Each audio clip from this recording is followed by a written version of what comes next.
Hari ini saya berada di rumah batu peninggalan dari almarhum Said Idrus atau biasa dikenal dengan Pangeran Wirokusumo.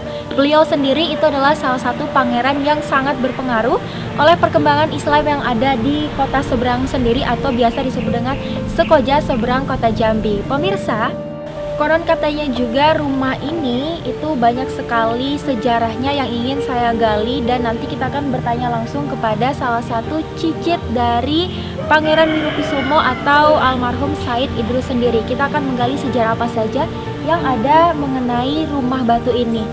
Lalu konon katanya juga rumah ini sendiri dulunya itu sebagai tempat perkumpulan para ulama penyebaran agama Islam yang ada di kota seberang.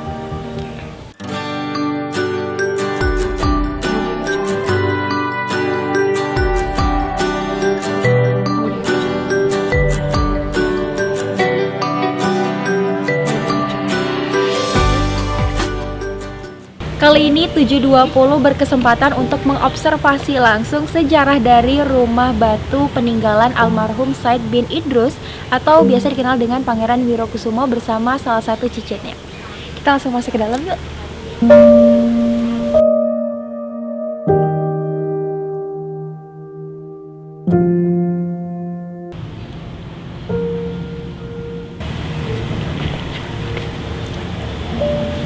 Dari depan rumahnya saja kita sudah bisa melihat langsung bangunan ini memiliki ornamen yang berbeda dan juga tentunya unik, berbeda dari rumah-rumah batu pada umumnya.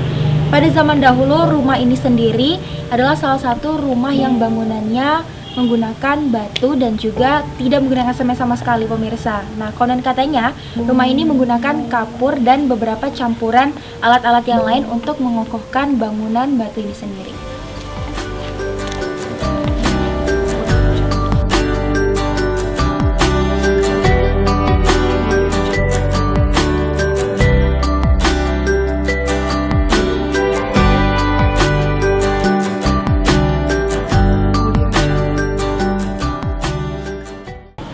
Saat ini saya sedang berada di rumah Pangeran Wirokusumo atau Said Idrus bersama salah satu cicit dari yang punya rumah, yaitu Pangeran Wirokusumo. Pak Usman, ini kan Pak Usman sebagai salah satu cicit dari Pangeran Wirokusumo atau yang biasa kita dengan Said Idrus. Nah, saya mau tanya nih sejarah mengenai rumahnya beliau nih Pak dengan Pak Usman. 1800-an lah. 1800, berarti Ya. 18 Masehi lah Pak ya? Ya, itu dia ini meninggalnya tahun 1902. Tahun 1902 beliau meninggal. Ya. Nah, beliau meninggal berarti rumah ini langsung diwariskan kepada anak-anaknya ya?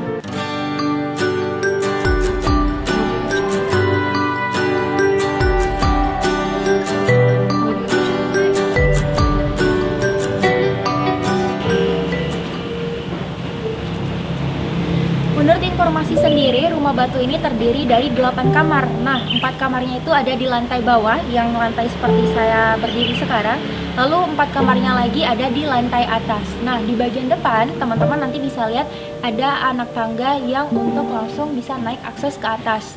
Tapi sayang, nah rumahnya ini sendiri, itu bagian atasnya sudah dirobohkan karena takutnya kena rumah tetangga kanan dan kiri karena bangunan ini pun sudah tua dan rumah ini berusia 2 abad. Jadi setelah sekian tahun rumah ini terbengkalai, dibeli lagi oleh datuk kami. Datuk kami itu bukan keturunan dari sini dah. Datuk kami itu Said Abu Bakar bin Muhammad Al-Muhdar, bukan Al-Jubri. Dibeli oleh datuk kami. Jadi sekarang ini warisnya ke kami lagi. Oke. Ya. Dan Bapak pun ikut mengurus Ya. rumah ini lah Pak ya? Kalau Konon- dulu kuncinya sebenarnya adik saya. Oh, Dari tapi Pak Lia. ini ngobrol sama Pak Usman, enggak apa-apa juga Pak ya? Apa juga. Ini kan konon dulu katanya rumahnya 2 tingkat nih Pak. Tapi Ya. kan kalau sekarang kelihatannya hanya 1 tingkat saja ya sama halamannya sendiri. Sebenarnya rumahnya 2 tingkat karena kami barangnya sudah agak rapuh, kan takut rubuh. Daripada kena rumah samping nih takut rubuh juga kami kan. Jadi kalau arah angin tuh ribut punya. Oh, karena takut. udah lama juga bangunannya Pak ya, udah Iya. berapa ratus tahun. Jadi sekitar setengah tahun yang lalu kami bongkar lah. Itu persetujuan dari Purbakala, didanai oleh Purbakala untuk membongkarnya.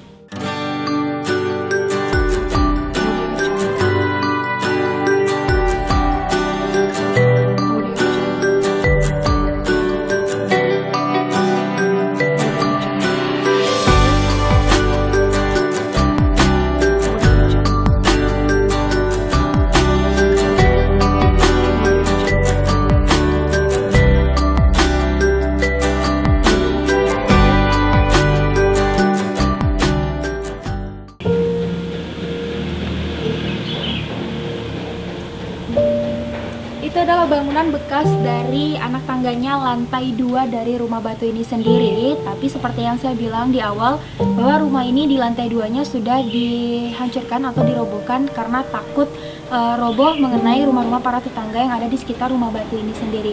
Lalu pemirsa, konon katanya juga bahwa rumah ini dulu tempat selain tempat tinggal, tapi sebagai tempat bermusyawarahnya antara 3 pangeran atau 3 sultan yang terkenal di kota Jambi. Nah, selain itu, rumah ini juga tempat para bertemunya ulama penyebaran agama Islam yang ada di Jom, kota seberang.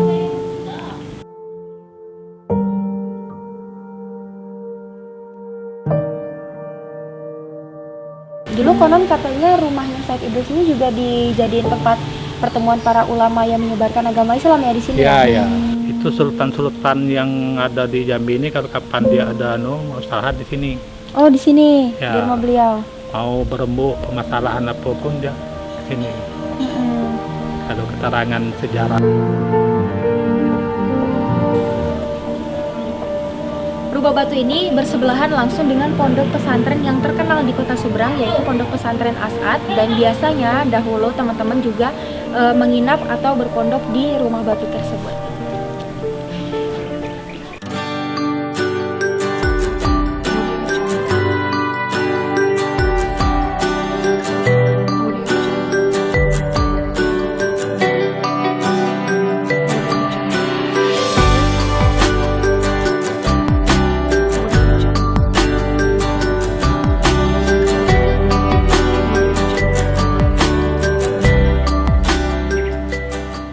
Nah, untuk rumahnya ini sendiri dulu ditinggalin sama keluarganya Pak Wirokusomo saja atau sama ada rekan-rekan yang lain nih?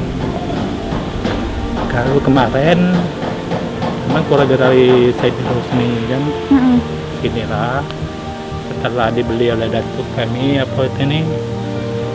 Terus setelah itu kosong nih ialah ditunggu oleh anak-anak santri pesantren asal. Oh, anak-anak pesantren Asad ya, yang di sebelahnya tinggal di sini juga. Iya. Ini rumahnya udah lama nggak dipakai Pak ya, atau dulu sempat dipakai pas zaman-zaman sekarang? Tahun-tahun Kemarin ini. tuh sering dipakai juga lah. Karena terjadi lah sudah bocor lah itu kan. Lantainya, Jadi dipakai lagi. Teman-teman perhatikan pada bangunan rumah batu ini sendiri, di depannya kita sudah disuguhkan oleh satu gapura yang berbentuk seperti gapura-gapura rumah-rumah China, dan juga di bagian depan atau biasa kita bicaranya itu adalah bagian terasnya, kalian bisa melihat ukiran-ukiran itu seperti ukiran bunga-bunga tulip dan juga ada ukiran naga. Nanti kita cuplikan video yang ada di bagian depan.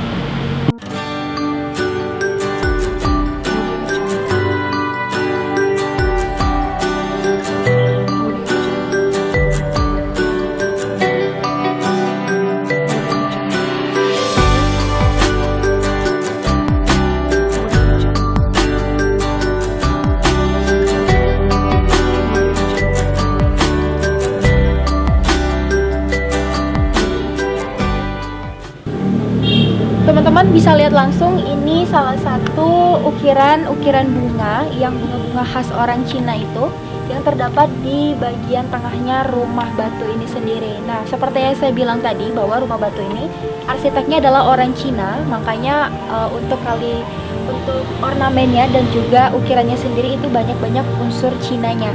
Lalu dahulu juga para tetua di sini dan juga cicit-cicitnya bilang kepada saya, dulu di bagian atapnya terdapat patung ataupun ukiran hewan naga. Itu adalah hewan ciri khas orang China.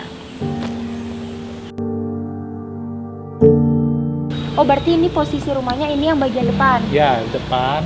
Kalau kita Ini kan sana. sekarang yang depan sebelah sana ya, Ya. Pak, karena sudah ada jalan. Iya, kena ada jalan. Tapi katanya dulu di sini belum ada jalan darat ya, jadi lewatnya ke jalan air. Ya. Heeh.